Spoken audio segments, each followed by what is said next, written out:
this is technically part 3 of Steve teaching class, Black Belt Steve. So part 1 was him teaching class. The last episode was rolling with Steve.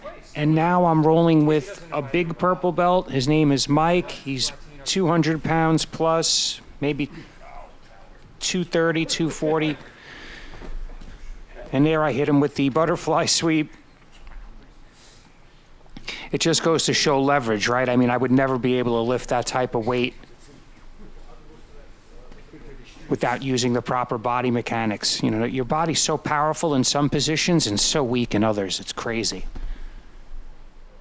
And I think that's because our limbs are meant to bend in one direction.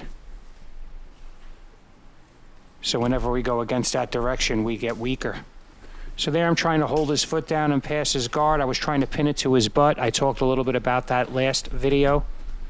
So here, as you can see, I'm trying to be incremental. Now, Mike is, and I know I say this a lot, super strong. He's a big, strong, he has a lot of strength. I think Mike's weakness is he needs to be more aggressive, but it's not in his nature. So here he did a great job of pushing me off and getting back to a neutral position. As you can see, there's some furious hand fighting there. I'm not sure what he's looking for here. He's probably looking to scoop under my leg. I keep my legs flat. I keep my calf glued to my hamstring. So there I used a little bit of speed, but not a lot. That was like 50% speed of what I could normally do. And I was able to pass his guard. Now I'm laying on his arms, which are, like I said, super strong. But I've told him this. He relies too much on the strength of his arms to hold off his partner, to prevent from being submitted, let's say. But it puts him in this terrible position. And this goes back to a little bit of an aggression problem where I feel like he needs more aggression. So there he tried to push out. As you could see, I just went to knee on belly. I'm trying to keep my jiu-jitsu smooth. There I tried to step over to mount. As soon as I said that, I do something sloppy, and he was able to catch my leg. Sometimes I underestimate people. I think we do that in real life as well as in jiu-jitsu.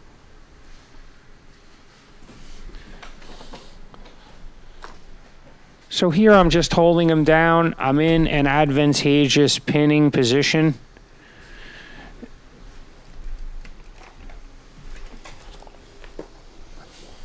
So here I'm in almost like a 3/4 mount, but he was able to roll me. I don't want to get attached to him because it would be easy for him to roll me over. I notice bigger guys, it's like they have a gravity field. So you connect to them and then they just roll you over. And not everyone plays that way, but it's a tendency for bigger gentlemen or ladies to play that way. So here he's trying to pull me into a guard that favors what he wants to do. Again, I'm not a mind reader. I don't know for sure what he's looking for. Here he should keep his feet tucked in, because when he puts them forward like that, it allows me to pick them up just like I did and Tariando pass fairly easily the guard of a big, strong man.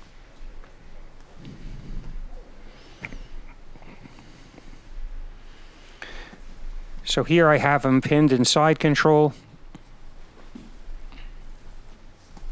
I'm almost in a north-south, so this is my favorite side control pin right here because it lets my partner think he could roll out, and when he does that, I'll take his back. And it prevents my partner from getting his guard back because my legs aren't near him. So as I moved to a different position, because I was looking for the Americana, I put my knee on his hip to prevent him from getting his guard back while I go for that particular submission.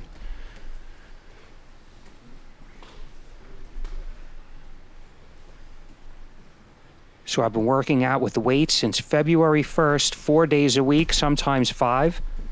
And, I just got a heck of a lot stronger. I went from nothing to a moderate amount of strength. I'm sure in the next few years, it'll really pay dividends. I don't take testosterone. I don't take anything except protein powder on occasion. So here I'm holding his legs away. So in gi, you have more options like this, right? It's harder to come back from bad positions.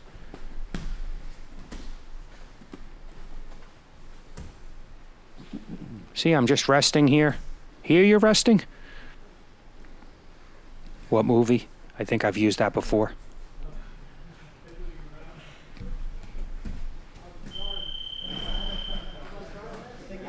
And that ends the round. So I think this is Mike's first round on the channel. And let's give him a warm welcome. He's going to be back. He's a tough dude.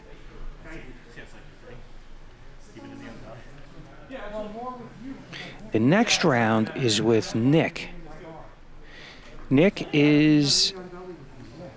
I don't want to say this without insulting him, but he's like a gorilla, but smaller. So his arms are very big for his size, and they're very strong for his size. I'm sure his legs are strong, but I don't really feel it because he is a guard passer. You know, he wants to pass. He uses all his athletic ability to do so. And I think this role is a good example of how I can hold off a younger, more athletic opponent. You know, he's probably half my age. Sounds so strange to say that. But if you find value in my content, you want to help support the channel, I'm looking for gi sponsors. If anybody wants to sponsor me with a gi, I'd really appreciate it. I also have a Buy Me a Coffee link, and I have an X Marshall link. Anything you buy from X Marshall is 15% off with code Jits over 50. Either way, thank you all for supporting. I appreciate you. So here he likes to get that underhook and then force the pass, kind of like a Sao Paulo style pass. So he's not a speed-based game, even though he seems to have good speed. And at his weight, he should use speed because he's probably a little bit lighter than me. But in all honesty, a lot of his weight isn't actually in like his biceps. He has very big arms, very strong. So he really tries to use them. As you can see, he tried to push me over. He loves that left underhook. But I'm framing under his face to prevent it. You see that? You can't lead with your face. You know, I think that sometimes in jiu-jitsu where, you know, I'm going to be polite up until a point. If you're trying to pass my guard using 100% strength and putting your face right near where I need, I'm going to make my A-frame with my hands and push under your face and make life uncomfortable for you. Also, if that was a street fight, your partner could just stick his thumb in your eye. So when people say eye gouging, yeah, in certain positions, anybody could just realize they could stick their thumb in your eye, and that's one of them where you put all your efforts and your face right next to your opponent while you're passing. So I try not to do that personally. So here I have a good collar sleeve grip. Again, I'm not trying to use a lot of energy. There goes Lawrence. He has rounds on the channel. Good purple belt. Seasoned, dare I say. So here he's looking to scoop under my leg. But when he does that, I hook under his leg. See that? His left arm is under my leg, but my right foot is under his leg. So if he tries to pull me up, he's sweeping himself. And as you can see, he's trying.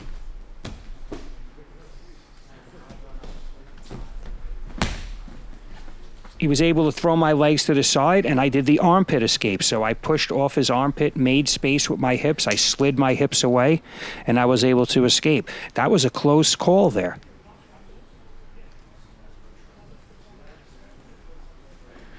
So now he's, you know, not afraid by any means. I don't want to use the word afraid, but he's kind of weary of engagement, right? He feels like what he tried failed, and he doesn't want to get swept because he knows that's my thing. You know, I've rolled with him before. This isn't our first round. We have one other round on the channel, actually, so I'll put that in the description. He's going to be very formidable as he learns more techniques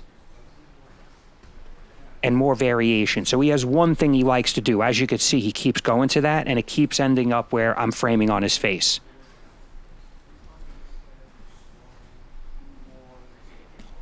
Also, the effort I'm using a lot less effort. Why? Well, because I'm fighting his arms with my legs. So his arms can be super strong, but my legs are stronger. So if we keep, going back and forth in these positions, I'm not using a lot of effort, and he's using a ton of arm strength. Again, you could see he's doing that same pass. He's trying to wrap up that underhook. But as you could see, I'm pressing off his face again, and I'm pushing him away with my butterfly hook. Now, we did have a round once before where he passed my guard with this before I knew he was good at it. So as you can see, look, I'm putting my elbow into the side of his face, and I'm using it as a lever. I'm ratcheting him away from me.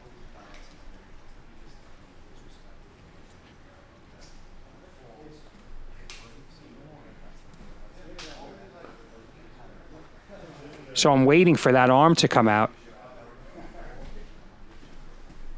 And I have a pretty tight half guard here. So as you can see, I'm looking for that Kimura.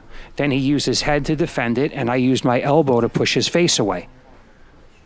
I'm not even pushing. I'm just making a frame, and he's pushing into it. But it's preventing this style of passing. And again, using more effort on his part than on my part. By the end of the round, if I'm not breathing heavy. Now, before this round, I rolled with Purple Belt Mike, which you just saw, and I also rolled the 9 minutes with Steve. So this is kind of towards the end of the session of the rolling portion of class. So it's always a tough roll. I'm holding him off with my normal guard. And it's just like he's running into a wall. Instead of changing direction, changing hip position, right? It's all arm fighting. And I think a lot of that is in kickboxing as well. In boxing, you think it's with your arms, but it's really your footwork and your hips that generate the power. Your arms are the end of the whip. So in the beginning, people just punch with their arms, and I think in jiu-jitsu, we forget to employ our legs. Our legs is what's going to help us win over bigger, stronger opponents. Our arms are great when you're, going against someone who's weaker than you. So stronger guys tend to use their arms, and in that case, you make sure you better use your legs to defend in a creative way that leads to sweeps, submissions, triangles, if his neck isn't too big. So there, I just explained to him he needs to change angles. If he's running into a wall one way, he's got to jump back the other. But thank you all for watching. More to come with Nick. Please like, share, and if you haven't already, subscribe.